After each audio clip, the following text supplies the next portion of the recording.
Hi everyone. Hello, welcome back.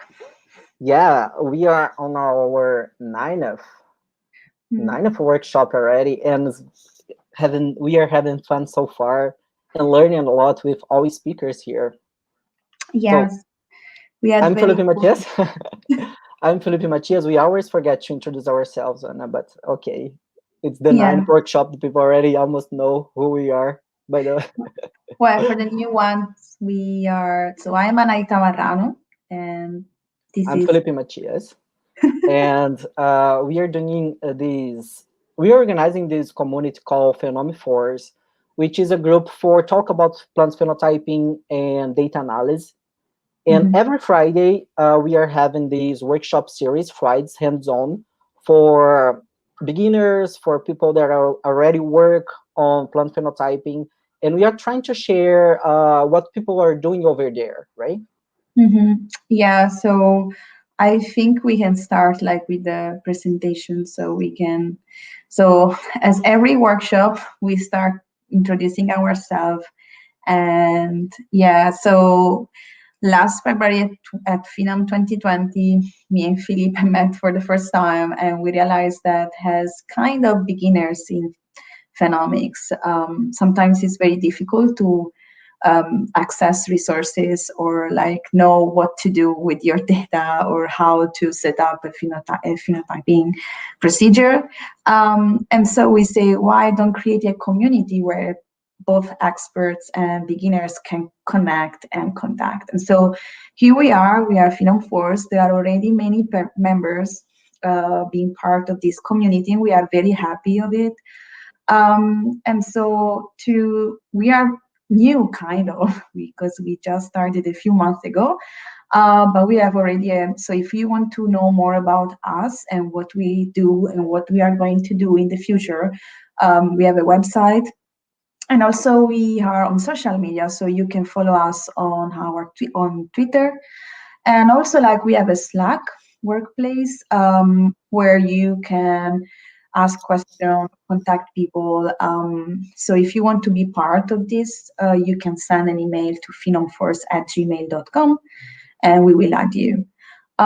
So for people that are not very, next slide, Felipe. For people that are not very like familiar with Slack, it's a very cool app that is being used by many lab or other community. And you can enter in any of the channels that are here on the left based on your interest. So here we are highlighting some of them.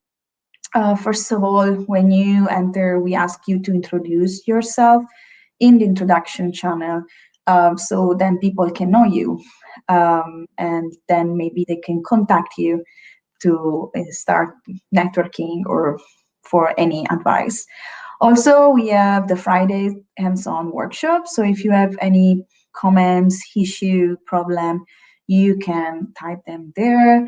We have also a channel called Suggestion, which I think it's cool because we are going to do more events in the future, and we want to have feedback from you. So send us what you are going to be interested in or what you would like us to do to support the plant phenomic community.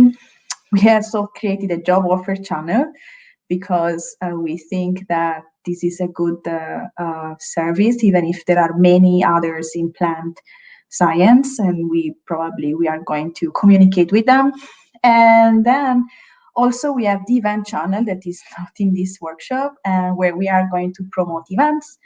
And so the first one that we promote is the 2021 NPPN annual conference.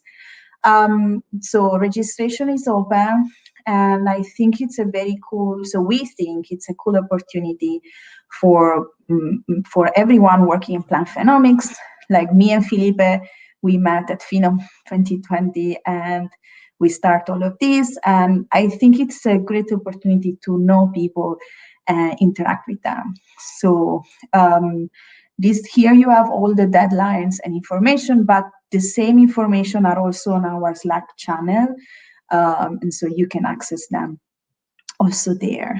And so, speaking of events, uh, we decided to start this community by organizing a workshop series of people, like a workshop series that have people learning tools, open source tools for analyzing data in phenomics, which we think is the most challenging part. And so this workshop series has been organized in collaboration with the MPPM, and thanks to the support of the Midwest Big Data Hub. We want to thank Jennifer Clark and Christophe for supporting us, and also Noah Falgren from the Donald Danforth Plant Science Centers for his help on with the technical issue.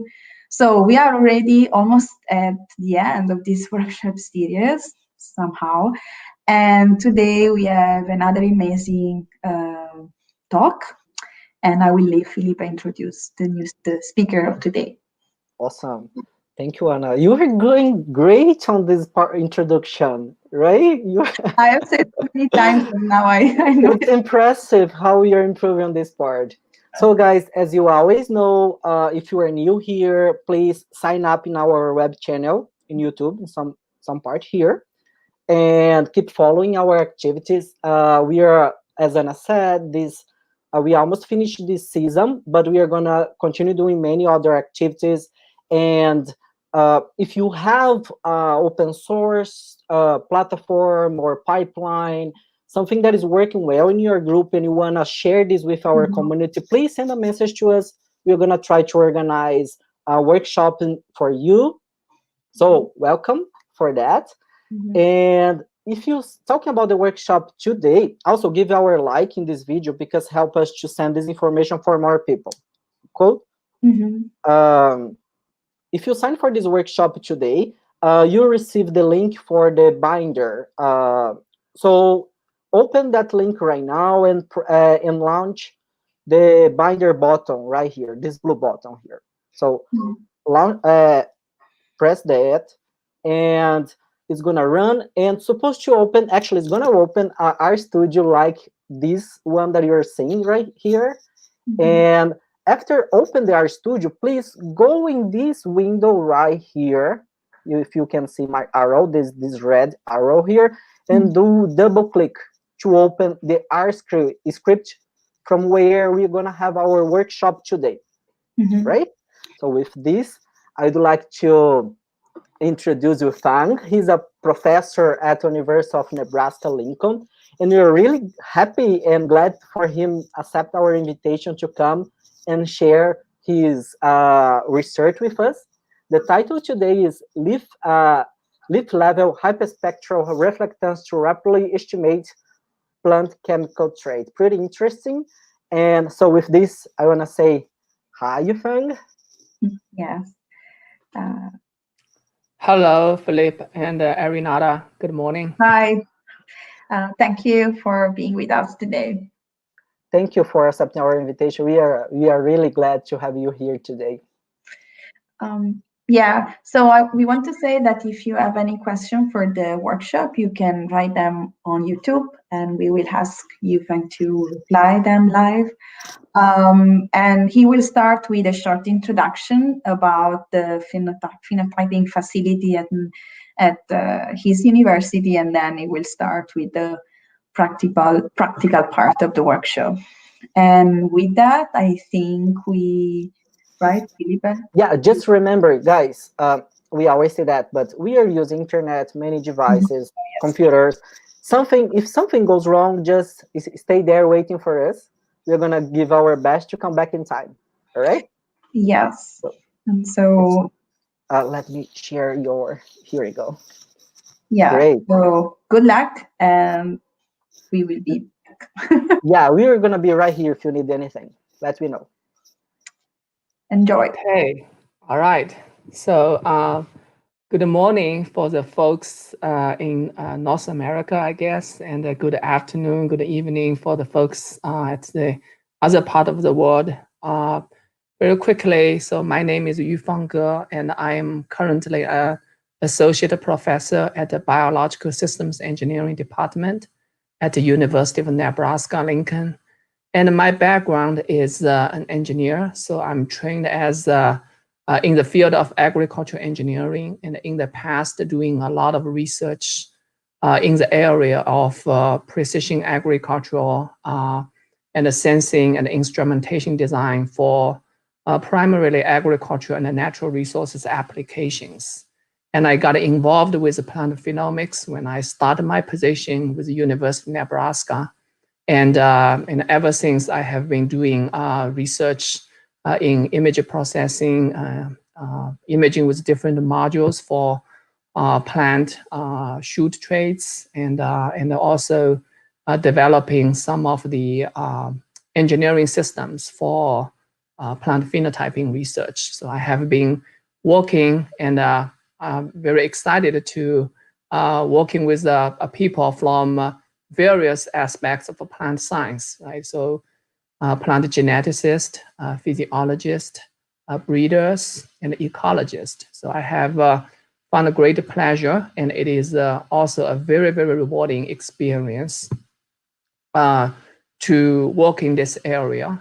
And I also like to thank Philip and Arinata and the folks behind the scene for organizing this workshop. And I think this is really great to promote the plant phenotyping research and get the people who are the beginners in this area, right, to hopefully to give them a jump start on the research that they want to do. So that's my brief introduction about myself. Let's see. So this workshop is going to be 2 parts. So the first part, I prepare a fairly short slides about the workshop that I'm going to cover and where the data is from, and it's also some of the basic principles for the leaf level hyperspectral reflectance measurement. And then the second part is really we're going to go through short example codes so that you can get some idea about the data sets and about the analysis as well. And finally, if we have some time, I can answer questions, or maybe you have something that's still unclear, and we can leave that at the end. So another hat that I am wearing with the university is I direct the Plant Phenomics Center with the university. So the Plant Phenomics Center got some phenotyping infrastructure that university invested heavily on, and that allow us to do all kinds of cool research. So I think really thank that this good platform that I will show the slides to you. Those are 2 short videos, 3 minutes in total. Give you a broad overview of one is our greenhouse system, and the other is our field phenotyping system. It's a cable robot, so that you can know that what we have, and we are looking for collaborations, research collaborations, so to speak. So if you have any ideas, please contact me. I'm gonna play the video now.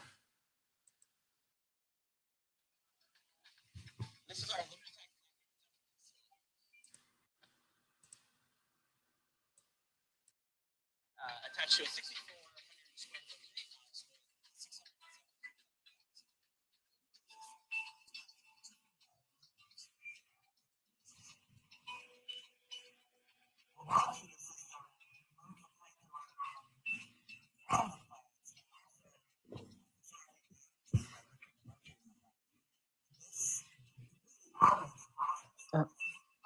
Yufeng, we can't listen well the video. Could you try increase the?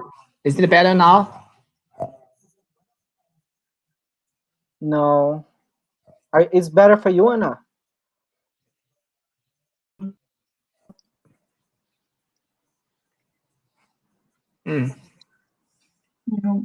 Yeah, if we didn't figure out, also if you wanna share the link for this video, we can put here in the comment. Yeah, that would be a good idea. Okay, so you suggest that we stop the video now? Okay. Yeah, maybe if you wanna go explaining what they are showing, works too. Okay, that's fine. I will just continue. Okay. All right, so the organizer just let me know that the video doesn't work very well on the real-time video streaming. So, this slide said I can share that with the Felipe and Renata, and they can share that with everyone else so that you can see it. So we'll skip that part now. But that video is just really about the phenotyping infrastructure that we have with the university. So now I would like to just go into the topic that I wanted to cover today.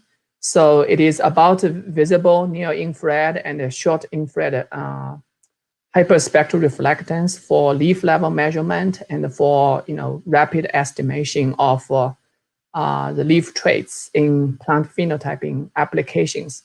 So I have been doing this for quite a few years, and in my PhD work, I use this kind of technology for rapid assessment of a lot of agricultural entities, such as soil.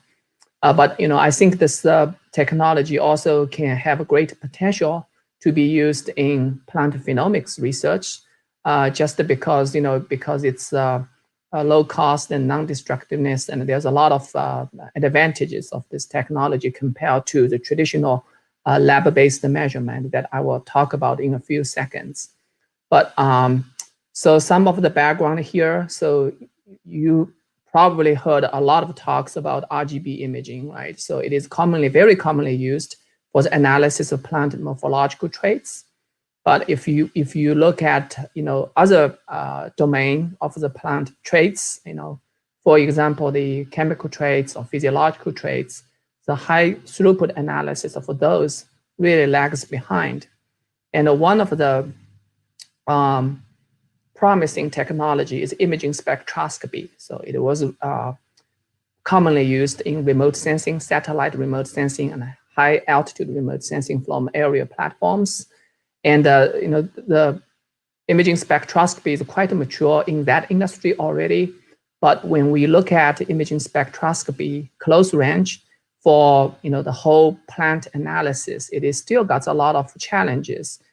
For example, the uniformity of the illumination, right? And then how you're going to make sure that the leaf actually orient itself in a fairly uniform way to the imaging device, all those kind of things, and the long-term stability of the imaging system, for example. And there's quite a substantial development that needs to be done for the high quality data collection. So therefore, we look into the the spectroscopy, and it is really a non-imaging device, right? So it got a footprint, it's quite small, that you can clamp on the leaf, and the instrument is going to return an integrated measurement of that footprint, essentially reduce that to 1 pixel. But the advantage of it is really, so it is compared to the imaging spectroscopy. So it is the high spectral and radiometric resolution and accuracy, and it is low cost and non-destructive. And the instrument itself is, depending on the brand and the maker that you are using, probably somewhere around 60, 70K USD dollars. But that initial investment can really decrease very substantially if you are talking about measurement of thousands of samples. And then this last one, that one spectral scan can infer multiple leaf properties. So we're talking about the, basically like the multi-sensing capability of the instrument, right? So, this is really great because, as long as you have a model, and if you are confident about the accuracy of that model, then you only need to have one scan of the hyperspectral reflectance, and from that one scan, you can infer many leaf properties, nitrogen or chlorophyll, for example. And that was a really advantage that you can see, because you don't need to subsample and run different analytical analysis, analytical procedures for different subsets of samples. And then I would like also to cover a little bit of the basic of the vegetation with NIR, SWIR. So again, so I already said, so vis is visible, that's a visible range of the spectrum, and the NIR is near infrared, right? And the visible is from 400 to 700 nanometer, and the NIR, so in the field of spectroscopy, it is from 700 to roughly 1100, 1200, 1300, depending on who you're talking to. And then you got a shortwave SWIR, that is a shortwave near infrared, and that is from from that end of the NIR all the way to 2500 nanometer. And on this slide, so on the left there is the cross-sectional view of the healthy leaf. And many of you in plant science must have seen this a lot, right? So if you look at that cross-section, you have the wax area, so right here. So I don't know if you can see my, let's see if I can get the... Yeah, we can see. Here, okay, so this is the wax, right? So cuticle wax layer, and then you got the upper epidermis. So these two layers are basically transparent to the the vis NIR and SWIR wavelengths. So therefore, so if you look at the impinging light that kind of have different components, so blue, green, red, and NIR, so it penetrates right through, and then it gets to the mesophyll cells. So it gets two layers. One is the palisade here, that's more of a vertical columns arrangement. And then you got this the spongy mesophills, which is more of a spherical shape. But this when the light goes through those two layers, because of the presence of the pigments, right, and some other stuff, that these two bands get absorbed, the blue and the red got absorbed quite a bit, almost extinction. And then you got a green band that is kind of get reflected. It's a small fraction that get reflected, but that really gives the dark green color of the leaf for the healthy leaves, right? Because you selectively reflect the green bands and absorb strongly the red and the green bands because of the pigments, chlorophyll. And then for the NIR, which is represented by this white line here, and that goes right through the palisades, but because the arrangement of the this spongy mesophyll, that it acts like the micro mirrors because of their spatial arrangement, and the micro mirrors, there's many of them that scatters the NIR lights strongly. Okay, so that goes back. So this is the reason why that you see a very characteristic of the healthy leaf reflectance spectra at the vis NIR and SWIR region, as you see here, right? So this visible range, because of that strong absorption by the red and the green here, and you have a little bump here of the green band. That is because of this the small reflection here that gives the dark green color of the healthy leaf. And then because of this very strong reflection of the NIR, you got this very sharp rise, really transitioning from red to NIR. And this is a characteristic, we call it red edge. We discovered that for many years already in remote sensing. But this is very characteristic to the fresh vegetations, because of that. But if you look at this graph here, that only actually tells part of the story, because you also this representation give you an impression that all the energy got either absorbed or reflected, but that is not true, because a part of the energies also get transmitted, and that transmission spectra is almost sort of symmetrical to the reflectance spectra. So this is a little bit misleading, but tells you a lot about the absorption and the reflection going on about the light. And then if you look at the entire landscape of this, the entire spectral range, and you see, when you get to the SWIR region, you got a strong absorptions at around 1450, and then another strong absorption due to water at roughly 1900 nanometer. And if you look at, what wave bands are responsible for due to what chemical compositions in the leaf, right? And then, so the visible range is mainly because of the pigments. So those are chlorophylls, carotenoids, and xanthophylls. And some people think that the xanthophylls is a part of the carotenoids. And you also have anthocyanin that is also, cause some absorption features there. And then if you look at the near-infrared region, that you got the water and structure that we already talked about, the spongy mesophyll here that kind of, reflects water a lot. And the leaf really is a leaf turgor, right? So, the behavior that, it acts like the micro mirror is because the leaf is turgid, and it gets a lot of multiple reflections going on by the NIR light. If the leaf is not so turgid, if it's water stressed, then the leaf is soggy, and then you won't get this as quite as high of a reflection from the NIR region. And it then gets to this shortwave infrared region. Then you have a lot of the water and the dry matter that cause some absorptions in this area. Therefore, so if you combine all these regions together, so it is very powerful that it can be used for as a tool for non-destructive analysis of many constituents in the leaf. So hope that makes sense.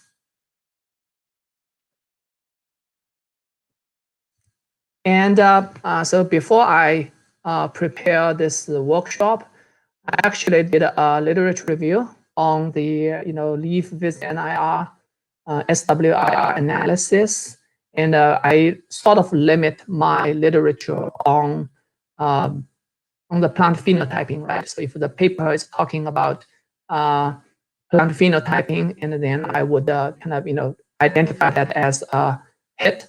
There are, needless to say, this isn't a new stuff. So the remote sensing community has used this quite a bit years. So there's a lot of early literatures isn't necessarily in the plant phenotyping. But I certainly, just from that review, I certainly see that there is a reason to pick up about this technology to be used for the phenotyping community. And really, so what are the parameters that can be used, that can be estimated, right, from this tool? And so I break them up into 4 different categories, right? So I apologize if this division isn't really accurate, because it's I am an engineer, so my classification of these traits may not necessarily reflect the standards used by the plant science community. So, but with that, so there's a leaf physiological parameters. So those are gas exchanges, stomata conductance that can be estimated. And there's pigments, so chlorophyll, carotenoids, and anthocyanin that is show up in the literature as well. And then there's quite a large body of literature on photosynthesis by this technology. So that was quite interesting to me. So there's V. I think V is the sort of the Rubisco activity, carboxylation capacity, and then J is the electron transport rate. And then A is that the initial curve of the AC, that assimilation. These parameters are quite challenging to measure, right? So you need to have a sort of a LICO device, and then the measurement usually takes quite long. So even though it is portable, it is advertised as portable. But for those of you who use that device, the LICO device, you would agree with me that it is still quite bulky and slow to measure in the field environment. So but that's some of the research that using this technology that shows it's quite satisfactory to estimate some of these photosynthetic capacity parameters. And then there's water content and dark respiration that can be estimated as well. So those are the physiological parameters. And then there are micronutrients, right? So nitrogen and phosphorus. And I found that, so nitrogen in particular, it is, it can be predicted quite accurately. And there's quite a large body of literature out there already using this technology in the context of a precision agriculture, that, using this to diagnose, the nitrogen deficiency in corn or cotton, for example, and using that as a way to guide the nitrogen and the fertilizer applications.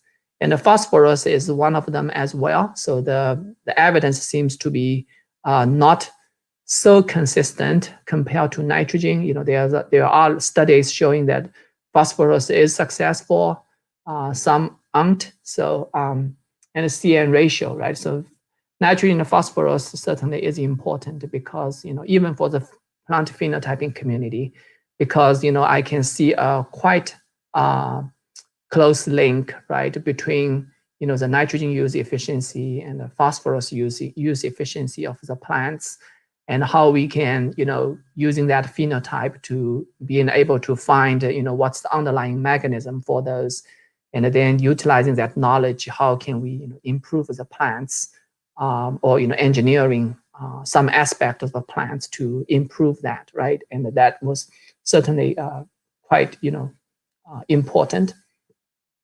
And then there's a leaf structure parameters, and particularly that's leaf mass per area. So that is basically the mass of the leaf per area, and that one more straightforward way to say that is the leaf thickness. So how thick the leaf is. And it makes sense, right? So if I go back to this, let's see. If I go back to this diagram here, so the sixth, if you look at how the light interact with the leaf and the fresh matter, and it is not difficult to make that statement that the VisNIR, SWIR can sort of diagnose or estimate what is the leaf thickness. And then I think there are quite recent studies showing that this technology can also be used for metabolites. So again, I wanted to put that caveat out there. This is probably too far of a stretch from my area. So the way that I categorize them may not be necessarily correct, but I see the carbohydrates, right, is sucrose and glucose and free amino acids that can be reasonably predicted from the spectra, and there's a phenolic compounds that are being reported as well. So if you look at this whole list, so that is to me it is quite impressive, because this one single scan of the spectrum, if we can get a reasonable estimate of a subset of all these parameters, and this is already very, very useful tool, right, for the phenotyping. So that's sort of the background that I wanted to cover today.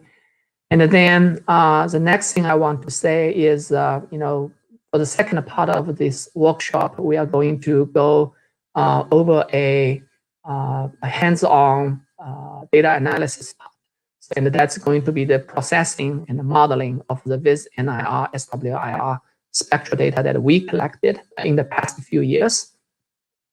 But I wanted to just go over the basics of that data set first here.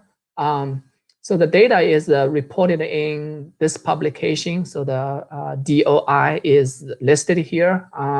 If you look at the author list of this paper, it is a well-mixed, balanced mix of engineers and plant science people. So I'm really happy about it, because it is really not possible without the interdisciplinary collaboration between us. And so this experiment and this data set is based upon the Mays-Goodman-Buckler panel. And I think we tested about 260 genotypes from that panel, diversity panel. And then we grow this panel 3 times in 3 different environments, quote for quote environments. So the first environment is in the greenhouse. So we that phenotyping greenhouse that we failed to play today, and that's where that first replicate was grown. And then we also grown the same panel twice in the field. So the first replicate in the field is a low nitrogen treatment, and then the second one is a normal nitrogen treatment. So those are the three replicates we have. So in total, we plus the check varieties. So in total, so we reported about the spectra of more than 800 samples from this experiment. So what we do, and as indicated by the pictures here, right? So we have students collect leaves from the samples. So in the greenhouse, it's going to be just one single plant for each genotype. But for the field, so we have about 30 plants to choose from because it is a plot design. And so what we do in the field is we go in and we select one representative plants. And so near the tasseling stage, right? And then so we go in and then we don't collect the first, just the fresh leaves just expanded. So we start from the leaf 2 and 3 and 4, and then we cut them, and then we bring them to the lab, and then that's where we start all the sample handling and analysis. So next is the key instrument that we use for the VisNIR, SWIR data acquisition, right? So this is the ASD device that many of you may already familiar with it. So this is so what we do is we have all those leaves, right? And then we use this instrument, and you see the leaf clip here with that instrument.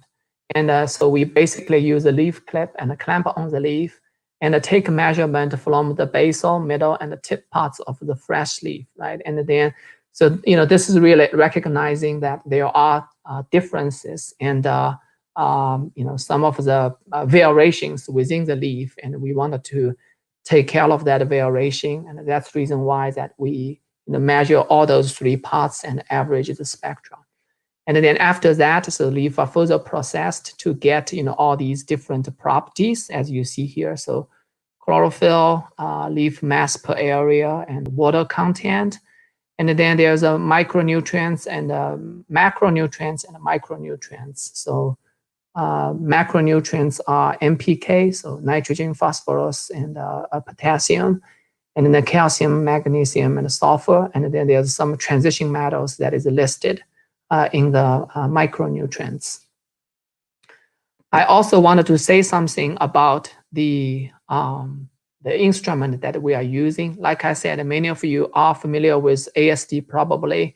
It is being used in many other disciplines as well. And it is a full spectral range device, right? So it is from 350 to 2500 nanometer.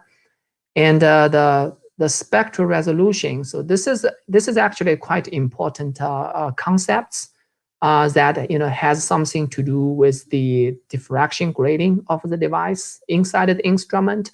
So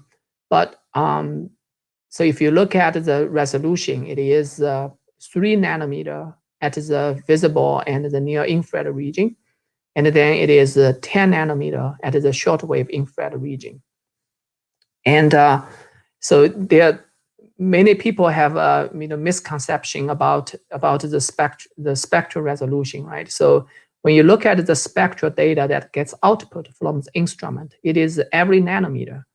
But that doesn't mean that the spectral resolution is every nanometer. And simply, that device doing a mathematical interpolation of the original data sets and output, every nanometer you got a reading. So, the spectral sampling is 1 nanometer, but the spectral resolution is only 3 nanometer best at the linear range. And, this distinction is important, and it is not quite important for our application because we're looking at reflectance. But if you are looking at some of the other phenomena that is really narrow range and it's for example, spectral lines, right? So, you really need a very high resolving power in the spectral range to do the analysis, to being able to resolve that spectral feature. Then 3 nanometer may not be adequate. Then and you may wonder why, well, so I think it is 1 nanometer, why it's not sufficient, right? Because it is not your spectral resolution. It is just the resampled to every 1 nanometer. So I hope that makes sense. But that is something I feel that it's deserve to mention, but it's not critical for our application today. So that's the device. I also wanted to sort of mention about the modeling approach that we're going to go over. Right, so the first thing I will try is really to try vegetation indices. So vegetation indices is really widely used, right? So NDVI was, I guess NDVI is developed in 1970s. So the first people come out of remote sensing of environment that developed at Texas A&M University. It is still very widely used today, right?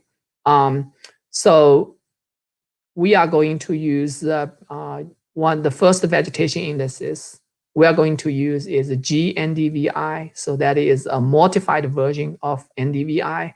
So we don't use the red version, red band in the NDVI. Instead, we are going to use the green band. That is at R550. So 550 is at the middle of the green band. And we are going to use this vegetation indices for the nitrogen modeling. And then, so that 800 nanometer is at the NIR range. And then the second one that we are going to use is MCRRI. So I don't know if there is like abbreviation for it, maybe Macari or something. But so the full name of this vegetation indices is Modified Chlorophyll Absorption Reflectance Index.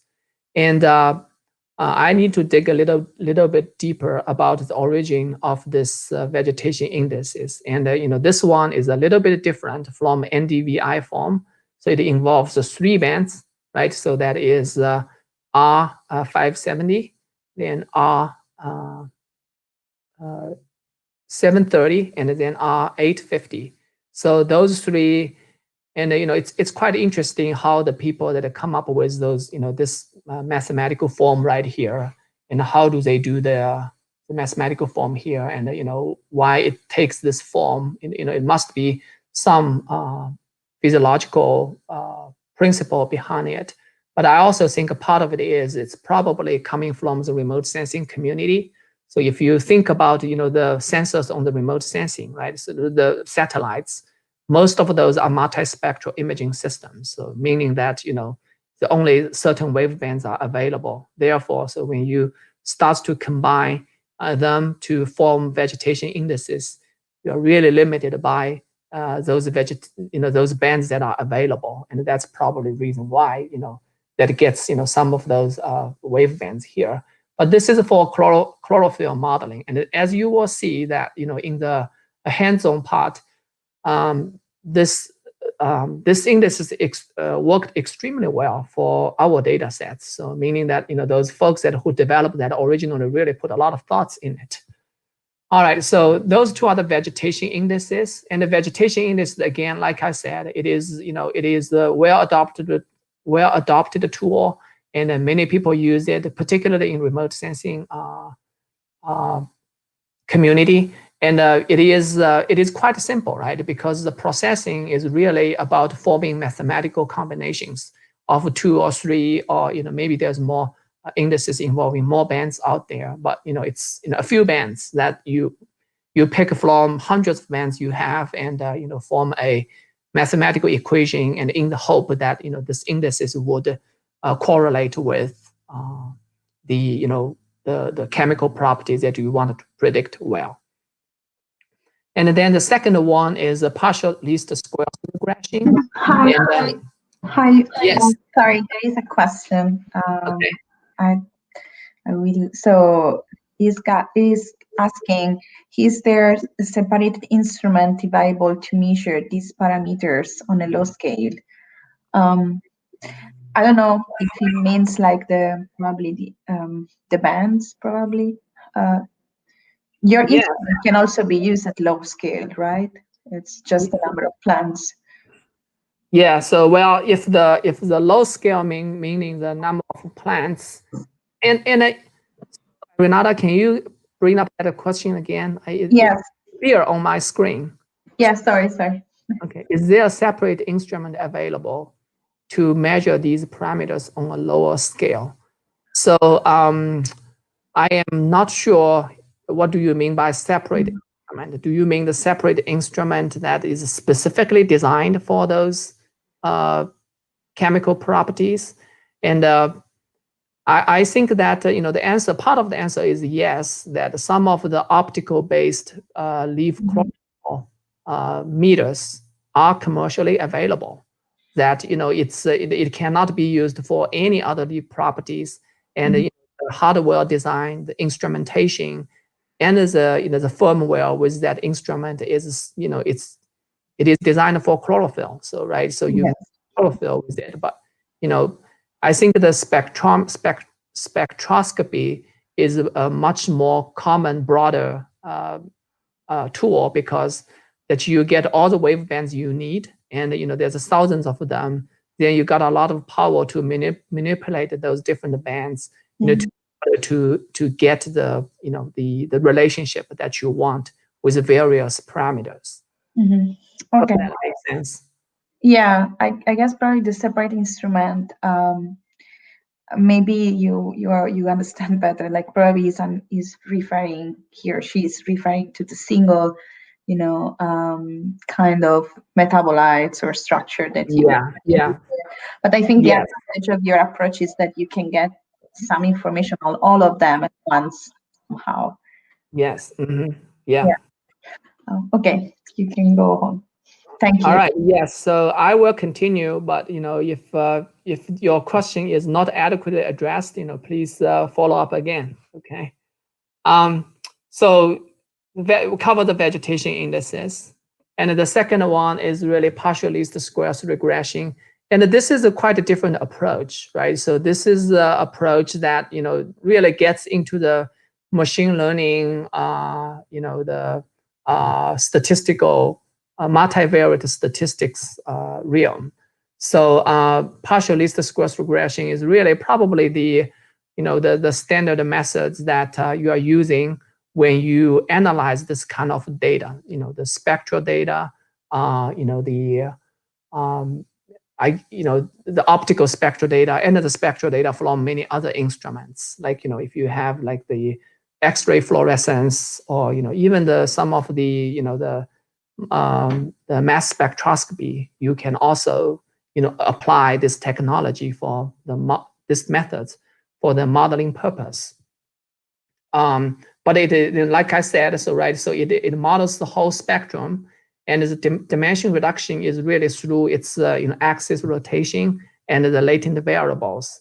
So you reduce your model to maybe 10 or maybe 15 or maybe 20 latent variables, but that doesn't mean that you only have it's not like feature selection that you focus on just a few bands.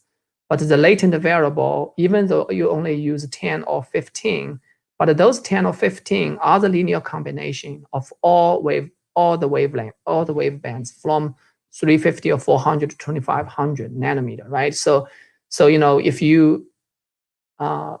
your instrument isn't wide enough, you want to be able to collect some of the original spectrum, then you want to be able to form those latent variables, right? So this is also a common misnomer that many people think that, oh, this is just the feature selection, but it isn't really, because the dimension reduction process include all the original wavebands. So and I will say that partial least square, and then there's other things, but there's other methods that really fall into the machine learning domain. For example, random forest, and then support vector regression, and those are quite popular these days for this kind of work, because that partial least square regression is still considered linear because when you rotate the axis for your spectral data, and you don't really sort of twist your data points distribution.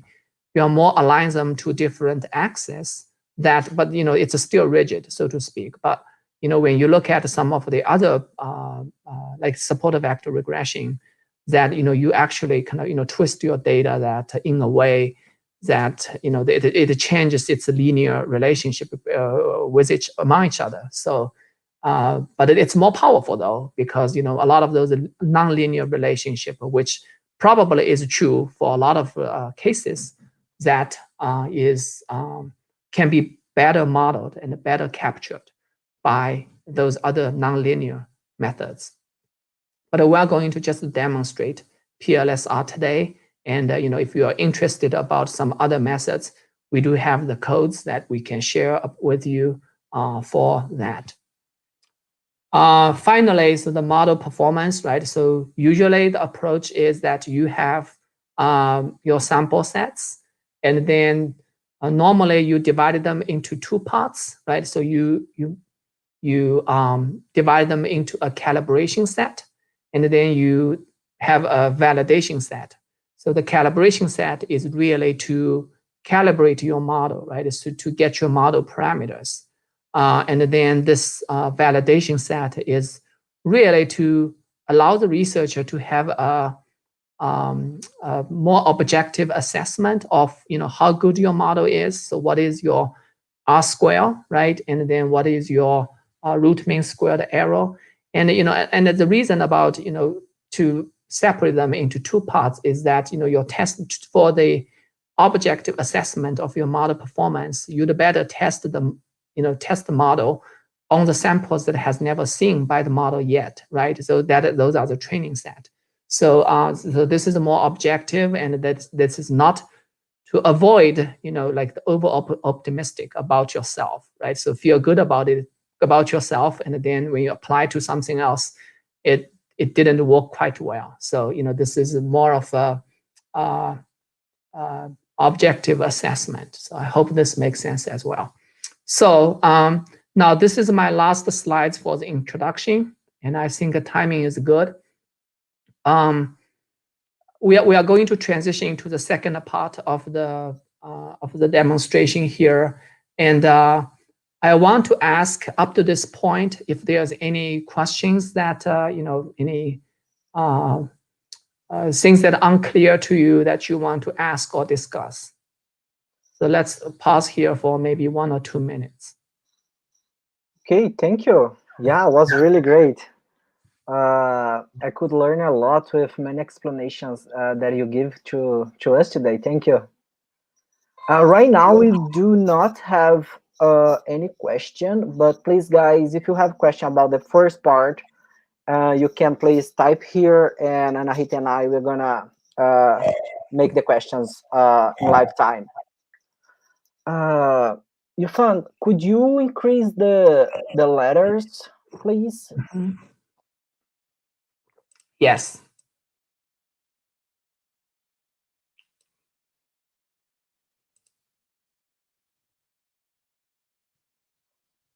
Oh, nice. That's the different way.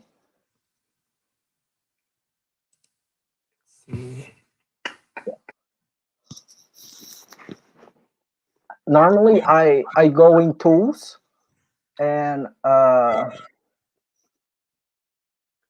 is tools. Yes, global options, and then we have appearance. Appearance. Okay, thank you. And then font size. No, yes. All right. So 16, I guess it's a good for me. 15 or 14? 16. Yeah, 16 normally. If it's good for you too. Yeah. I think that would work. Yeah, I think on YouTube it's working better. Yeah. Is this better? Maybe 14. Yeah. If you feel better to explain your code, 14. Yeah, so on YouTube, it's better now, the font. Okay. Okay, yeah, perfectly. Yeah. Thank Perfect. you. Perfect. Yeah.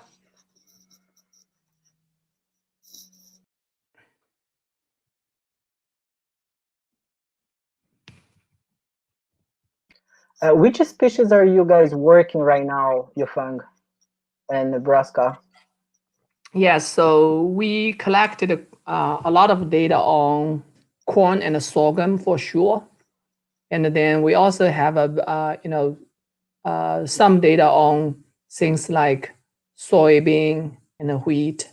Those are major row crops. What Nebraska is really interested. Okay, great. Yeah, we also share in the comments the link for the video that you tried to share earlier. Okay. It's super interesting. So if you guys have time, please watch that. It's 1 minute, right? Yeah, it's about 1.5 minutes. Okay. Cool. Yeah, I guess we can continue with the practice part. Okay. All right. So, yeah, let's just continue with the second part. And in that introduction, I already share with you about the paper. And like I mentioned, so that paper gets over 800 samples being reported in that paper. But for this workshop purpose, I sort of, tailor that down to 300 samples. And I also focus on a few leaf properties that is, kind of, I selected the ones that's at the higher end, like, really we know that it works and it can predict pretty nicely. And then I also picked two that is, it's a moderate success, if you call, in regarding to the predictive capacity, so that you can really see the entire thing of it. And let's see others. Okay, so I run the codes from my own local computer. That's a local RStudio. But if you click on the online binder that Philip shared with you, so that open up a virtual environment on your machine that you can execute the codes one by one. They are largely, let's see, how can I stop this? So they are largely the same, except for, I think, these two commands here that I highlighted, 6 and 7. And the reason that I decided to use my local RStudio is because, through some pre-testing, I found out, for some of maybe it is the network connection that the binder environment didn't work out very well on my computer. Therefore, so for the sake of good video streaming, so we decided to go with my local RStudio. But you're gonna have an online version of it, and it is it's quite similar. It's just these two commands that find the root directory and find the set the working directory. That's different. But the others, I believe, it's all pretty much the same. Okay, and then if you open up the binder, there will be the data sets, and the code is already there that you can click to look through. So I'm going to execute them one by one. That's what I liked to do. So, and then we're gonna use two libraries of R. One is it's a spectral pre-processing. So that's the first one. And then we are going to use a PLS. So spectral pre-processing, we are using that for a spectral averaging operation. So remember that before we said each spectral covers from 400, roughly 400, to 2500 nanometer. So that is more than 2000 data points. So I decided to average them, to run a pre-processing, and to average them to every 10 nanometer. And for two purposes.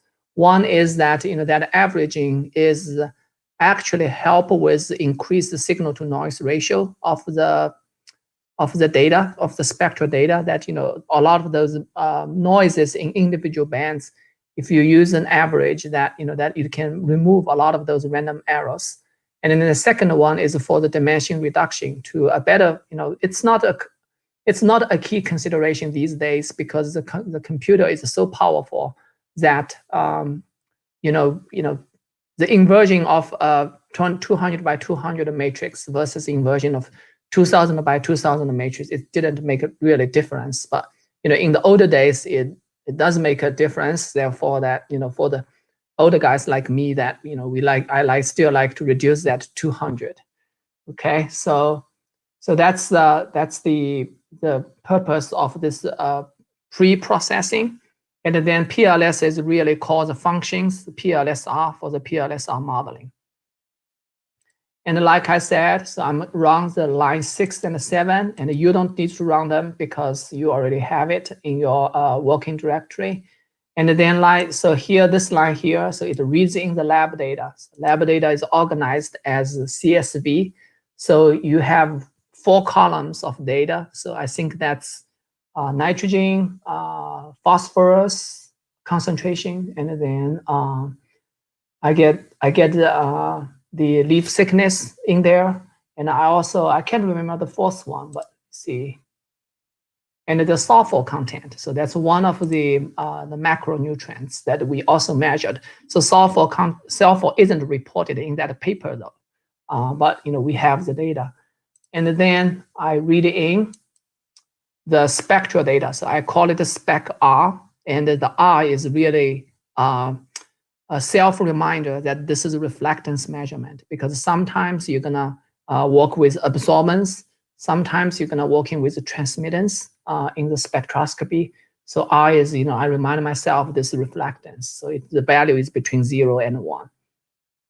So if you look at this, the environment that you have lab data, that's the 300 that I pick out of that paper, got 4 variables. And then I got the spec data, right? So that's the spectral data, still 300 observations, and I got 2,151 variables. So that is from 350 to 2,500 nanometers, right? So those 2 is for us to model. And then I also created 2 variables. That is my WL is the wavelength. Okay, and then I also have a wavelength 10, and because I said before that I am going to average them every 10 nanometer, and I wanted to have the wavelengths together so that I can do some plotting or the exploratory work. Hi, so there is a question. Do you want to answer? Yes. Do you consider other pre-processing parameters like SNV, dtrend, etc. for leaf spec analysis? Yes. So that's a good question. Thank you. And it is I didn't. So that is my personal preference. So, but in the literature, you will find out the SNV and the dtrend, like you mentioned, as well as the Savitzky-Golay method, for example. So Savitzky-Golay is really great because it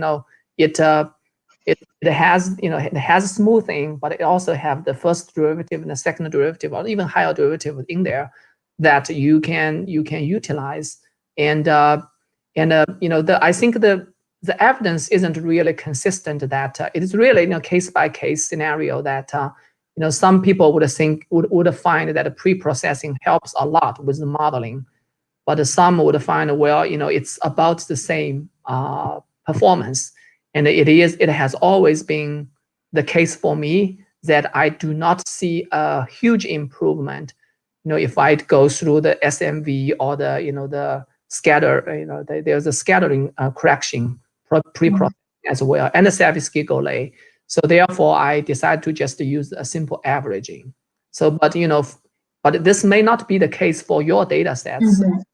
You should try that out, because pre-processing is also a important aspect for the spectral analysis. Okay, thank you. Yeah. Okay, so we are going to continue, and so this line here said binding. So it is, so binding function is in that spectral pre-processing package, and I ask it to bind. The bind size is 10 nanometer, right? So I do that every 10 nanometer. I'm going to have an average, just report, instead of have 10 wavebands, just report one data point for me, and that's an average. And you can see this, I also discard some spectral data at the beginning, because that is where the detector really got a low sensitivity. And usually you will see that the spectral data is quite noisy at that beginning side. So therefore, so the original data set starts from 350. So I decided to discard the first 55. So that's the reason why, we started with 56 and then end with, the 2145, and also discarded the last 5 to make it a rounding number for 10. And then so you will find out that by doing so, and then my center wavelength is 410, 420, 430, 440.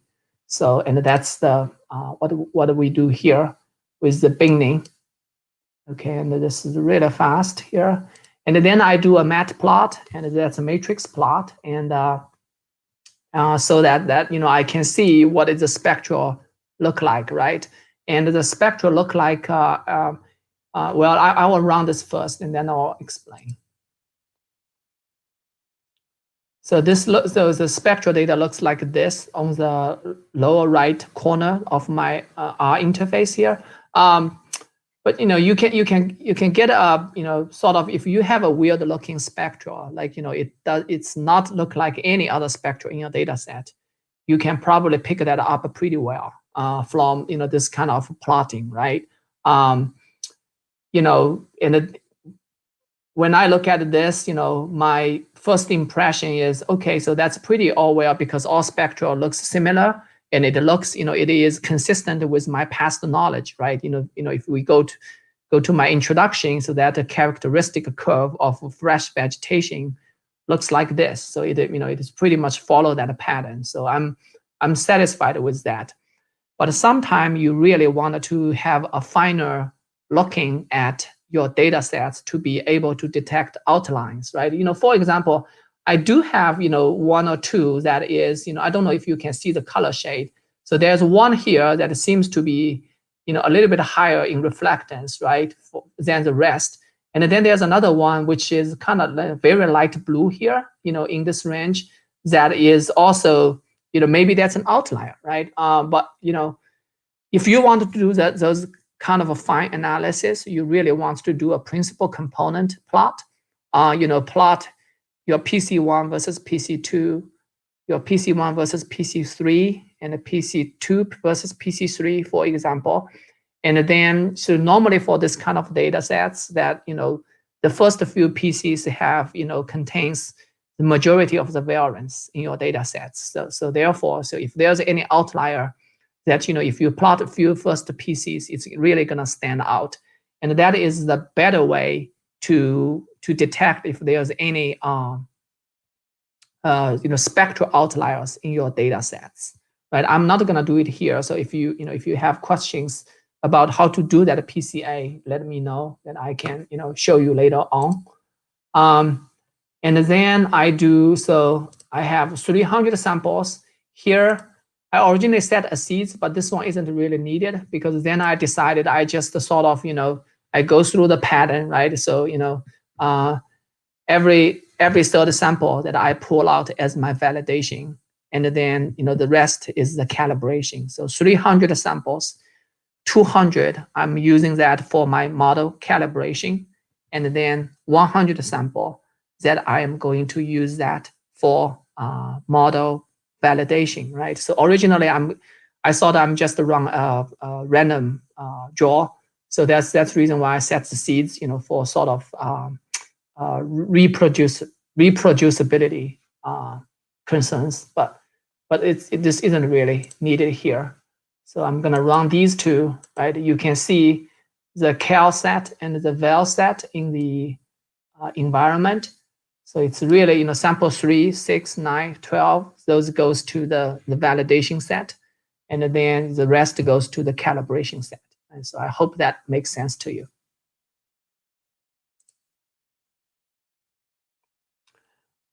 All right. So the next thing I do is really, I'm trying to use the vegetation indices method to model my data sets. Okay, so I already mentioned I'm going to use green Ndvi for the nitrogen. Okay, so the green Ndvi involve only 2 bands from this 200, right? So I started from 2000. I average every 10, so therefore I reduced my data sets tenfold.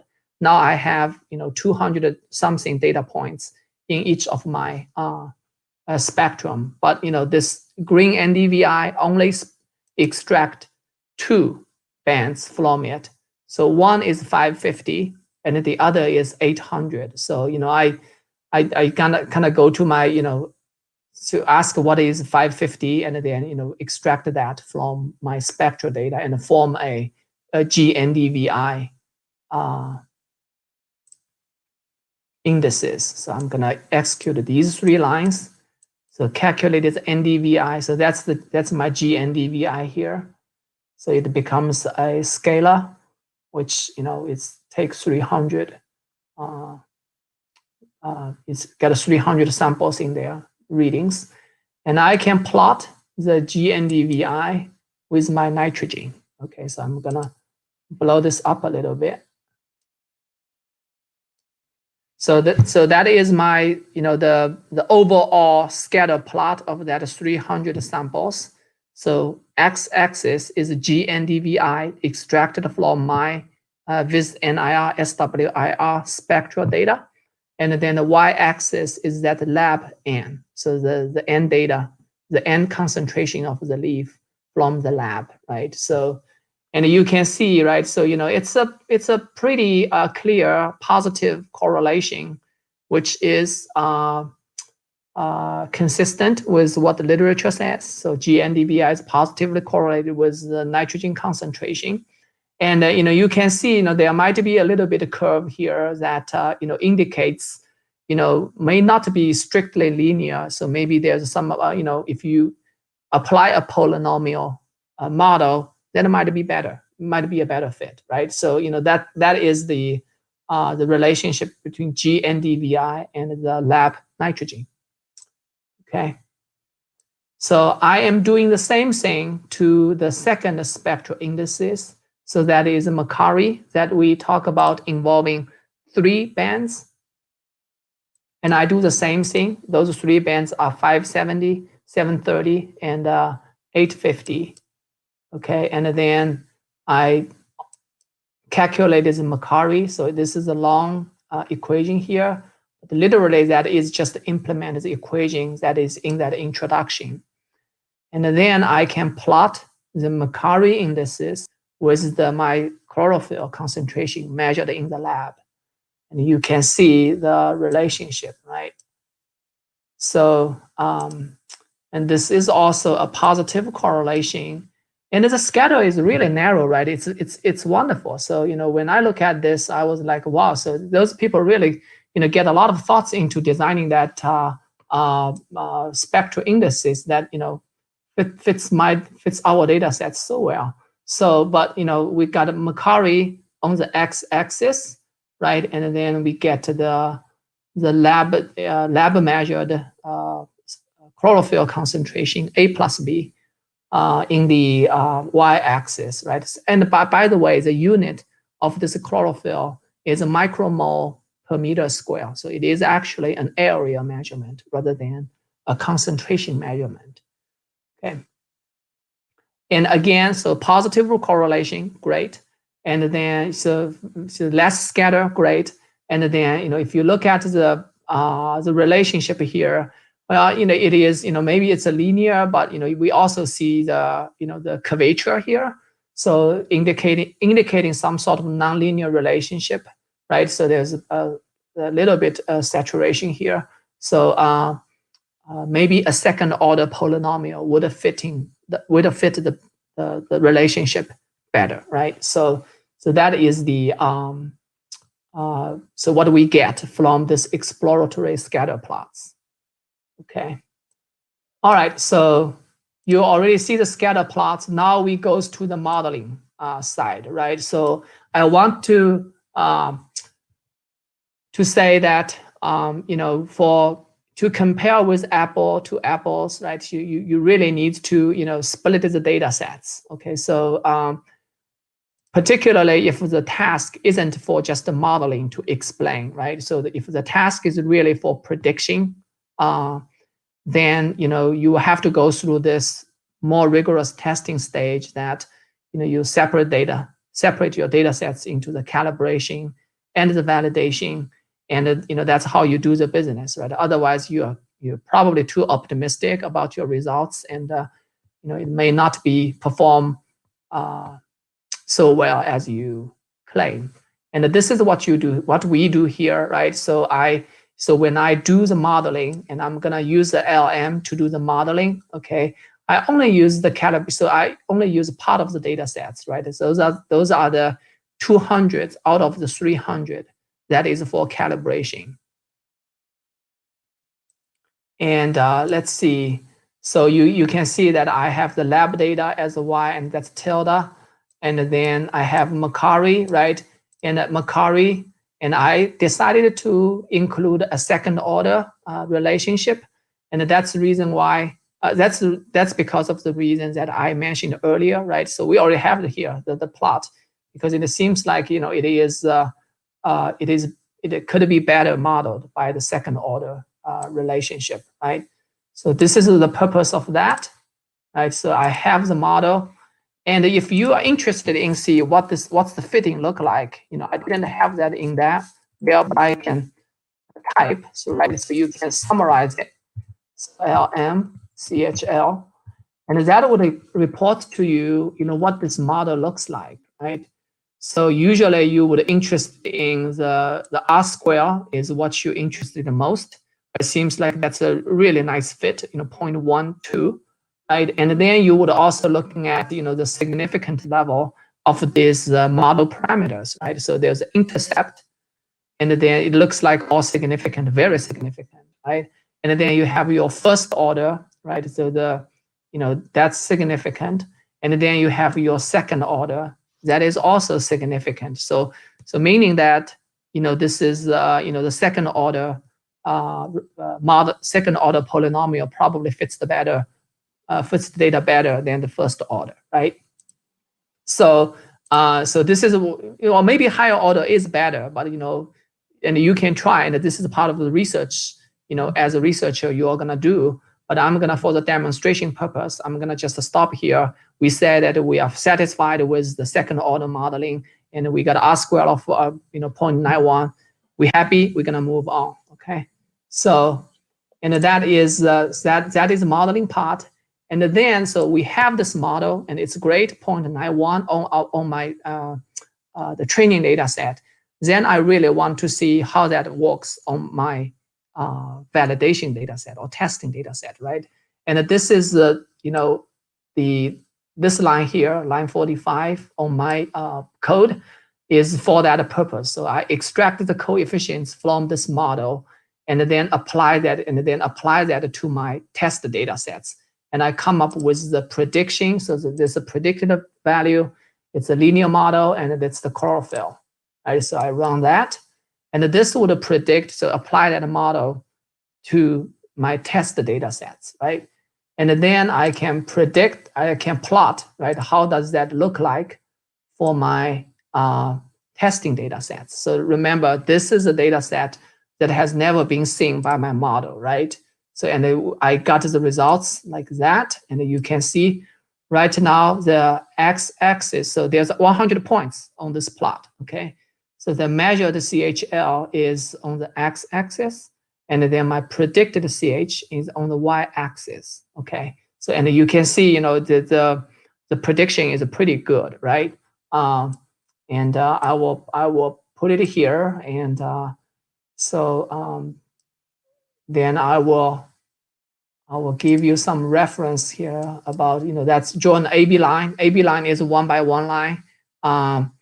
If you have a perfect prediction, then all the dots is gonna fall on that line, right? But the indication really is, if you get a good prediction, then all your points should be scattered around this line and with very narrow scatters, which is the case here for our chlorophyll.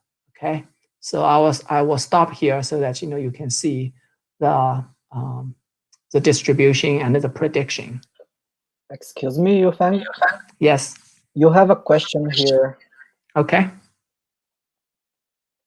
It is possible to find carbon isotopes discrimination trait as using leaf-based trait?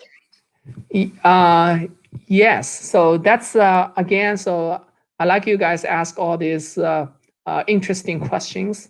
So carbon isos. I think there are one paper talk about it that I can find the paper for you, so I can send it to Philip, and then Philip can share with everybody. It is so carbon isotope discrimination is I probably wouldn't expect it can be predicted very well with this kind of technology. It really depends on what's your purpose actually. So if you are breeding some sort of the plant traits, and depending on where are you on the breeding stage, if your goal is to fast screen like thousands of genotypes, and you don't really care about accurate prediction, but you really care about whether you can identify that the top 10 or 20% to advance to the next generation, then I think that meaning that if you can if the technology can separate those two groups well, right, then it can be used for some of those difficulty traits. So I don't know if this is probably not direct answer to your question, but I would invite you all to think about this, like what is your application, and are you really looking for a quantitative prediction, or your application is more of trying to divide your population into 2 or 3 classes and being able to identify the ones that perform best and being allow you to make some decisions easier. So okay, thank you. Yeah. All right, so this is the prediction with the our spectral indices for chlorophyll. Okay, and then you can also again do a summary of the to see what is that R square for the prediction. Okay, and again, so that's about the same. See, it's about let's see, 0.91. Okay, so you can so if you wanted to, you can write this down here, and then we can later on we're gonna go through the Plsr modeling, and you can compare Plsr with the spectral indices method, and then we will have this is the calculation of root mean squared error, okay, of that predicted and the lab measured values, and this turns out to be 31.7. Again, the unit is micromole per meter square. Okay. All right. So if you compare this value 31 to the range that we're looking at, right? So the range of the data sets is almost from 200 micromoles per meter square to 600. So this value is pretty good already. All right. So I'm going to move on for the modeling of the nitrogen. Okay, and it's the same idea, nitrogen with the green Gndvi indices. Again, it's going to be a second order polynomial model, and then we are going to use the calibration set to develop the model, and then see how the model perform on the validation set. The same concept. Okay, I'm gonna just run through these. And this is our nitrogen modeling. Okay, so nitrogen is from 1% of dry matter to 3.5, a little bit over 3.5% of the dry matter. And if you compare this nitrogen to the chlorophyll, right? So the first conclusion you probably draw is nitrogen modeling isn't as great as the chlorophyll. There's more scatters, right? But you clearly see a linear correlation here, and you know, the R square is probably somewhere around 0.5, 0.6. So you know, this is still a pretty useful prediction for this matter. So I'm gonna move here and looking at the summary statistics. Okay, so that is the R square for this prediction. Okay, and that is about 0.666, and then the root mean squared error, and that's 0.376%. Okay, again, so you know, to put this number in the context of this data sets, that you're ranging from about 1% to a little bit over 3.5% of the nitrogen, and your average prediction error, right, that root mean squared error of the model is 0.376%. Okay, and that is again modeling with the Gndvi, the green Ndvi. Okay, so I will move on next to the Plsr modeling. So I really wanted to compare these two methods because you know, Plsr use all the wave bands, like we said already before, and vegetation indices you already see. Out of 200, you only extract 2 or 3 to form the vegetation indices and to do the modeling, right? And the question really is, you know, which one is better, and you know, which one that later on is a more, I guess, you know, more straightforward or more useful tool to do the analysis, right? So now we enter into the Plsr modeling again. So this is the, you know, there are some data preparation that we have to do with the PLS package. So PLS package is a pretty old package, and that is a package that when I use when I was in the grad school. So this is about, I don't know, you know, 12, 13 years ago. And now these days, there are a lot of other packages come out already, and they take a little bit different form. So the data preparation is different. But I'm going to go with PLS because that is one that I am familiar with. But you can perfectly go with some other packages out there. For example, Chemometrics is one of them that allows you to do this kind of modeling as well. So I'm going to run it because, yeah, you know, I prepare the data as a data frame, okay? And then this PLSR command runs the model, okay? So if you look at the full command here, so I am using the calibration, only the calibration set of the data I have, right? And I consider the components. So this is the latent variable that we talk about for the PLSR, and I use 20. Okay, so I consider up to 20 components, and then the validation is the, you know, the self validation of the model, and to be allow us to pick up where the, you know, that the principal components that we have to consider, and that is LOO. So LOO is leave one out. So leave one out cross validation. You can also do some other cross validation if you want. You can do random, you can do sequential, and you know, that's just the different ways that you can do with the cross validation. And hope that it makes sense to you. And it may not. You know, if you don't have the concepts, you know, the basic concepts of PLSR, some of these is really, you know, not straightforward to understand. But that's okay. So, you know, if you have questions, let me know, and we'll do our best to explain. So I'm going to run this, and that runs the PLSR. So you see this now, it takes about 3-4 seconds on my computer. That's because that LOO. So LOO means leave one out, right? So meaning that, I have 200 in my training set. So the model is going to go through that training procedure 200 times. So going to use that first 199 developed model, apply to that 200s, and then so move one over, so use the other 199 and predict the second. So and then kind of repeats over 200 times. So that's the reason why it is a little bit more time consuming, and that is PLSR. Now we have our model here, and that is stored in the plsr.chl. Here's a question. Yes. How did you arrive on the number of components to use?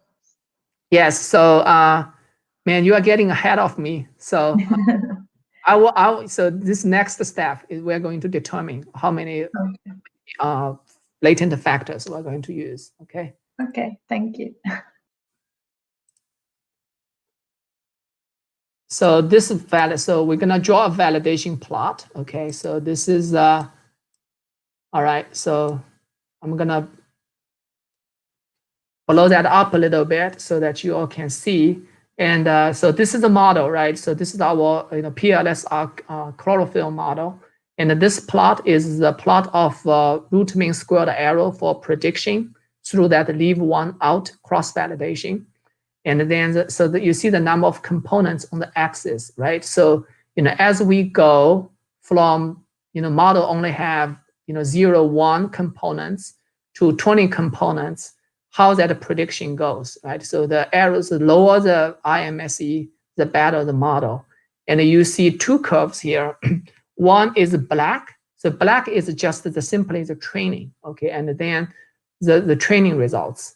And then that red curve, red triangle, that is the true LOO. So the leave one out cross validation.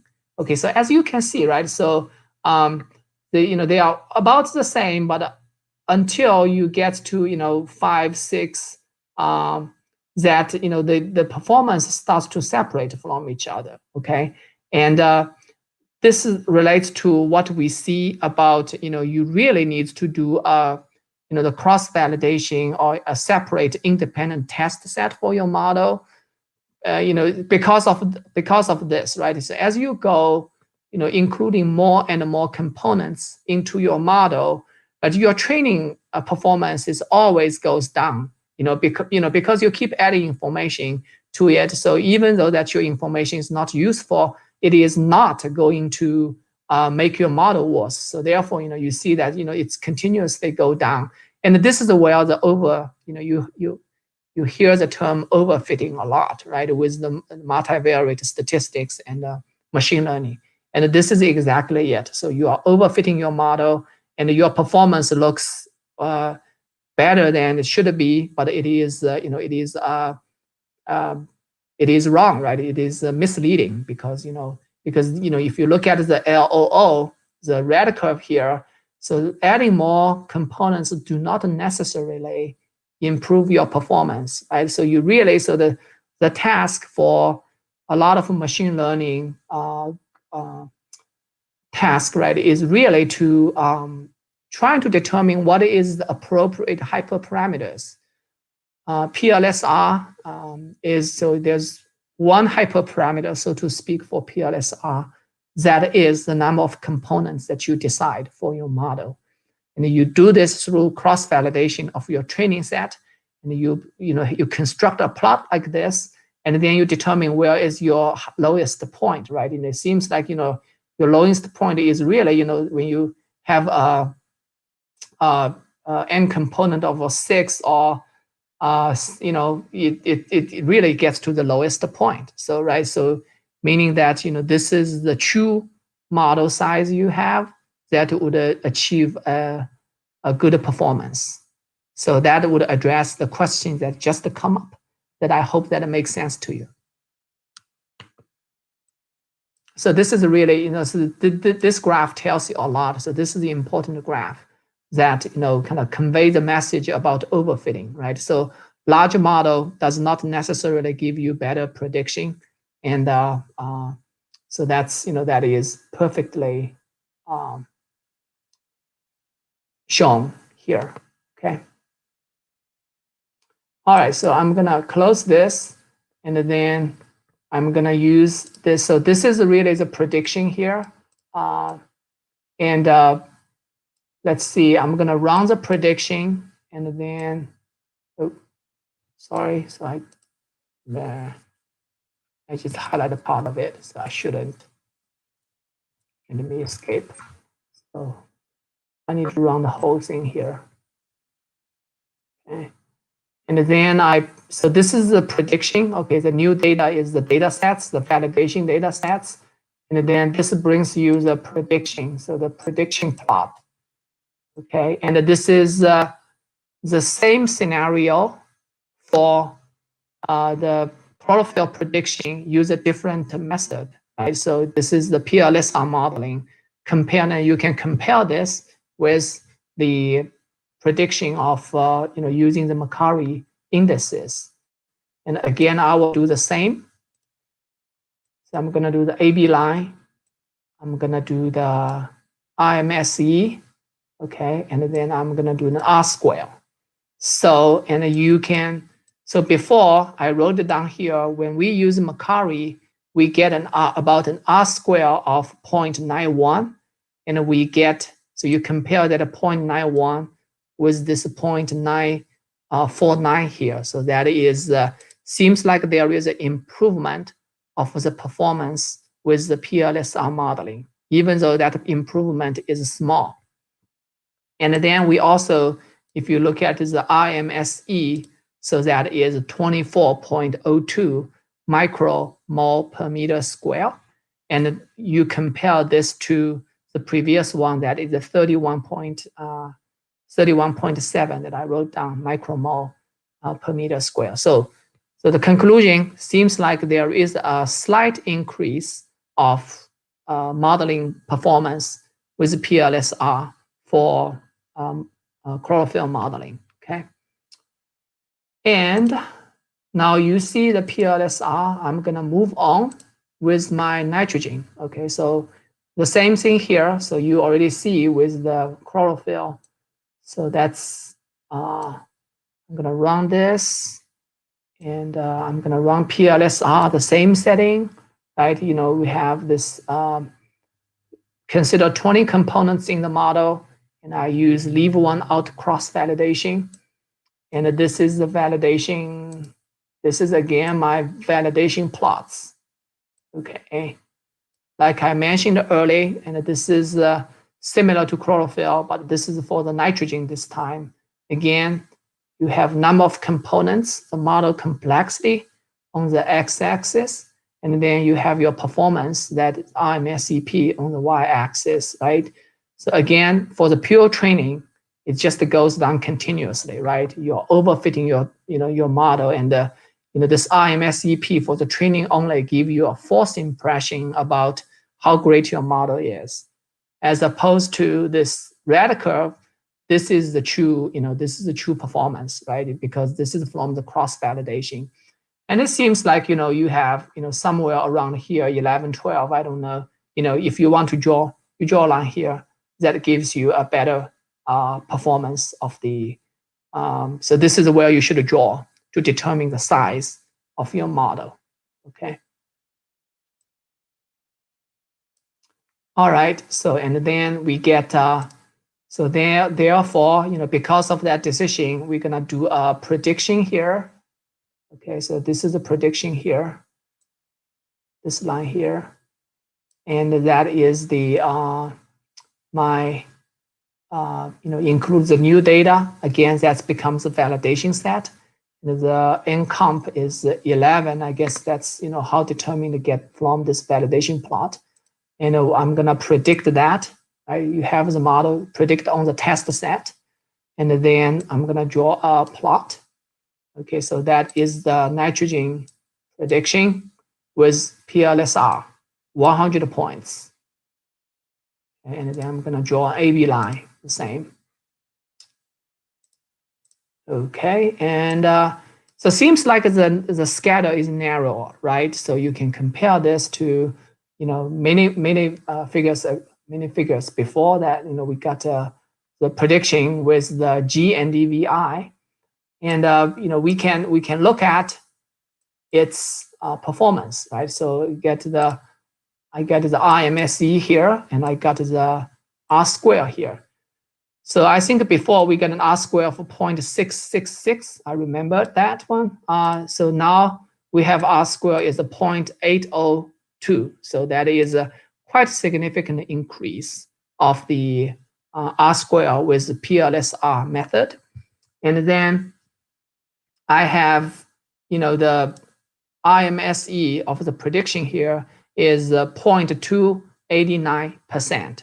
Okay, I think before that's 0.37%. So we got a quite a significant increase in the prediction error also. So it seems like that PLSR is you know, working better for modeling, at least for the nitrogen. So the evidence is much more compelling that that the PLSR is better than, you know, just using the two-band combination of green Gndvi, right? So, okay, so let's see.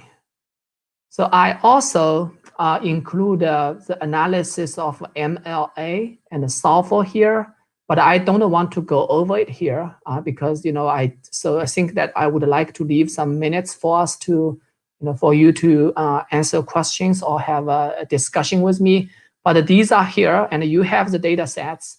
You can go and you know, log into your R and start to play with these codes. And one caveat is MLA and S is predicted is not as great as the chlorophyll or nitrogen. So if you go over the literature, really the chlorophyll and the nitrogen are the two that is very, very consistently reported that shows very high R square with the spectral data. Okay, but some others that, you know, you may see an R square of 0.7, you know, you may see a R square of 0.75.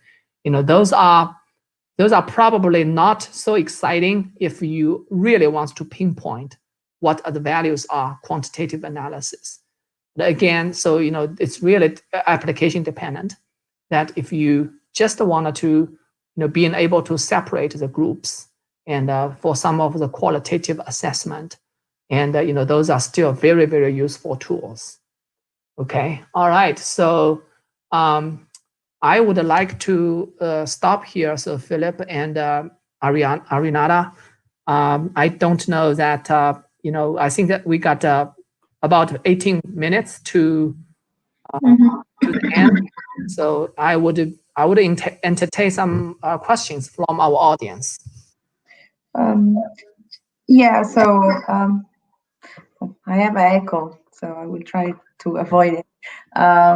So we didn't have new questions so far, but yeah, we can wait for it, and maybe we can ask you some questions, me and Felipe. So I was just like, do you think like your script can be also useful for other phenotypic setup using still hyperspectral data?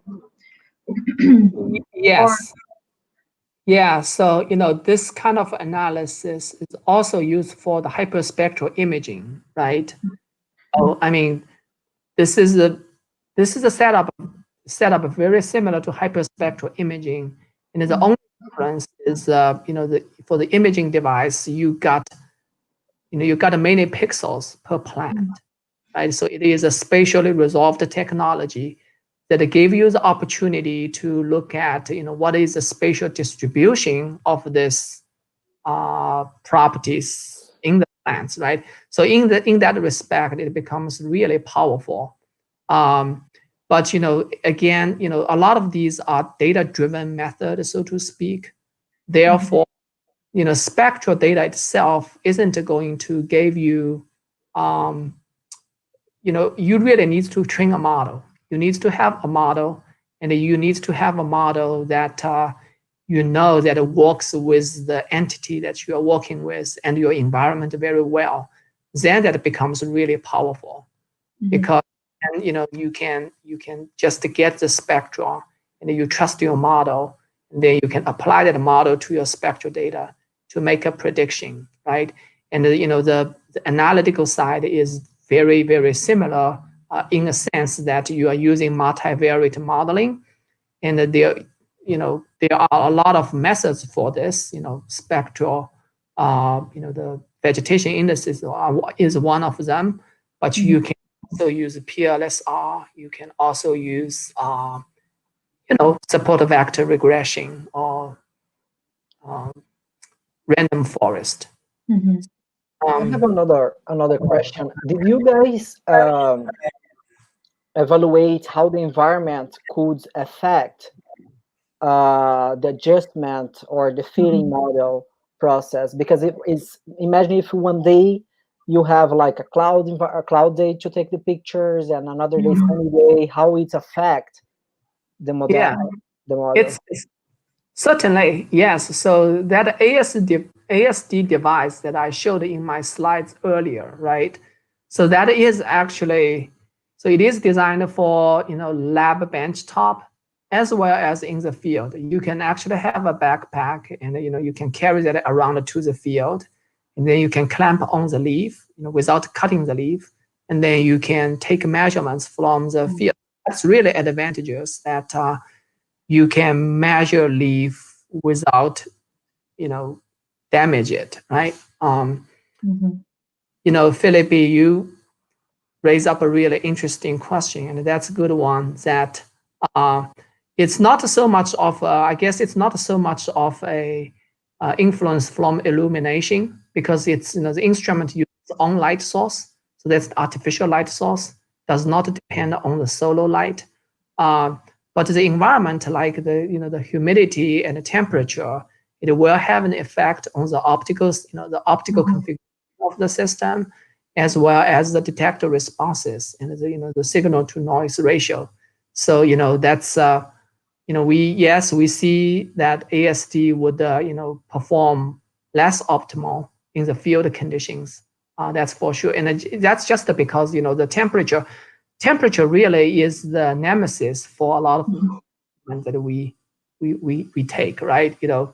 The temperature swings a lot in the field, and every time that you use the electronic devices, that its performance is, it's an electronic device, right? So it's it's a semiconductor material, and it depends on the charges that's kind of in the lattice structure. So it's very, very temperature dependent. That's Yeah, it's because I was thinking, for example, the sensors, hyperspectral sensors that you can carry on drones or UAV, if you can take the picture from the entire field at the same time. And then I was thinking in these situations. But yeah, because we have some questions here. Yeah, we have two actually. But if you want to finish, Philip, I don't know. Yeah, actually, I was just trying to, because you guys took the pictures and the hyperspectral in individual plants, right? I was thinking the possibility to use the drones or to capture the whole field situation at the same time. And then, because thinking in breeding programs that we have a huge population to evaluate nutritional or nutritional traits, if we could just do one flight and have all nutritional traits using this kind of correlations, is going to be amazing. Yes, yeah. So yeah, hyperspectral system on drone, then that the factors that you mentioned earlier, right? Solar light is going to clouds is going to become a factor, because you start to rely on the solar radiation to make your detection. So whether you really want to somehow keep it constant in your data collection mission, or you need to figure out a way to compensate for it. I don't know if it's gonna be laid on a target top that is constant reflectance. But I also have some practical issues, right? That I can see that radiometric calibration is very, very important for hyperspectral measurement. It isn't so much important for RGB, because RGB is really broadband phenomenon. Right? It covers 200 nanometers. So you don't really require that radiometric level of calibration. But if it's a hyperspectral imaging system, you really need that calibration top to be perfectly gray or perfectly white. And you're in the field, right? And we're in the Midwest. You got winds, you got a dust. Animal kind of have a footprint on it. Eagles, yeah, that's Then what you do, right?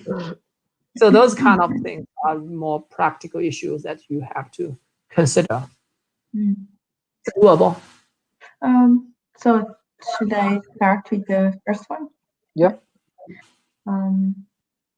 Have you applied any variable selection? If so, which method is the best recommended, and what to do with the selected wavelength?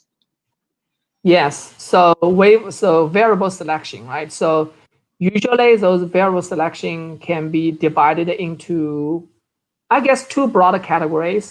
One is really physiology or biology based.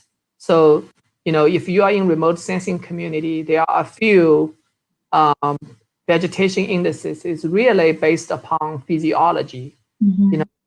PRI, I don't know if you heard of this, so photochemical reflectance indices. So that is based upon physiology. So that's, if you're looking at the xanthophyll cycle, the epoxidation, the deepoxidation of those three elements that, changes the spectral, the leaf spectral reflectance a little bit in that region. So those two bands that, people being able to tease out. And that is really a method of the variable selection based upon physiology, right? So that's the leaf physiology. And, when leaf is stressed, and then, you got a lot of the pigments goes to the oxidized state, and then that would shift your spectrum, and that can be captured by the reflectance, and that is related to the light use efficiency of the plant, right? Because if you got a lot of those in the oxidized state, then they becomes the other pathway, like get dumped as a heat, is become more efficient than the to driving the photosynthesis, right? So that's light use efficiency, PRI. But the other variable selection method is really purely statistical, and that's fine. You can use there's many methods out there. You can use purely statistical means forward selection, backward elimination, stepwise, right? And there are genetic algorithms that you can use, and there's a few others. I usually tend to not to do variable selection, but keep in mind that variable selection to some extent is good because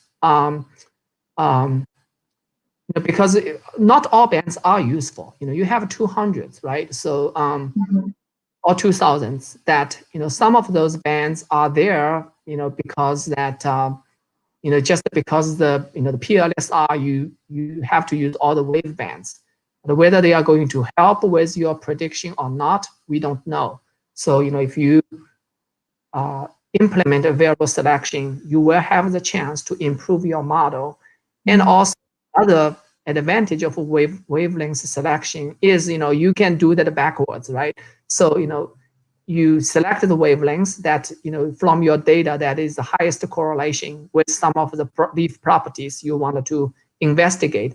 Then you can really get into the mechanism of biology and ask you deeper questions why those bands work out, right? And just like a PRI, is that some sort of a physiological cycles or biochemistry that gets involved that is kind of create that signature that you being able to see this from statistics, but that would create an opportunity for you to ask deeper questions regarding the plant biology and physiology. I hope that makes sense. Yeah. The second one is,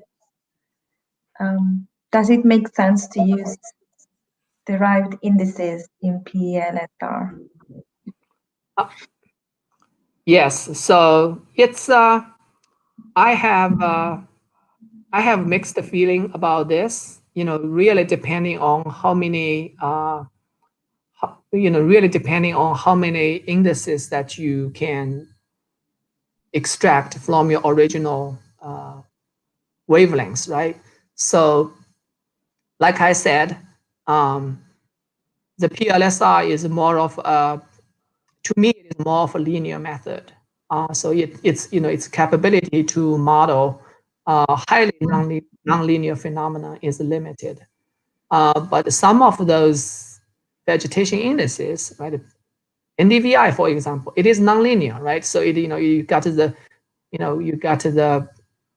division form there, right? So, and as many others are also nonlinear. So you extract them, and that certainly creates some nonlinearity already from your data sets, and hopefully you can do the model better, and you can put all those together and run through the PLSR, and because you create from your original variable some nonlinearity already, and then you put them back into the PLSR in the hope that you can make that model better. And I think that's a legitimate approach. But I also think that if you just extract 3 or 4, so here's a question, right? If you, let's say you extract 3 or 4 vegetation indices, right? And those 3 or 4 vegetation indices only involve, let's say, 7, 8 independent wave bands, right? So the question I have for you is, and you can do this exercise with your data sets. Is this the better model that you, starting from those 7 or 8 independent wavelengths, form the vegetation indices, do a multiple linear regression? That's number 1 methods. Number 2, that you extract all those vegetation indices, do a partial least square. Okay, so that's second methods.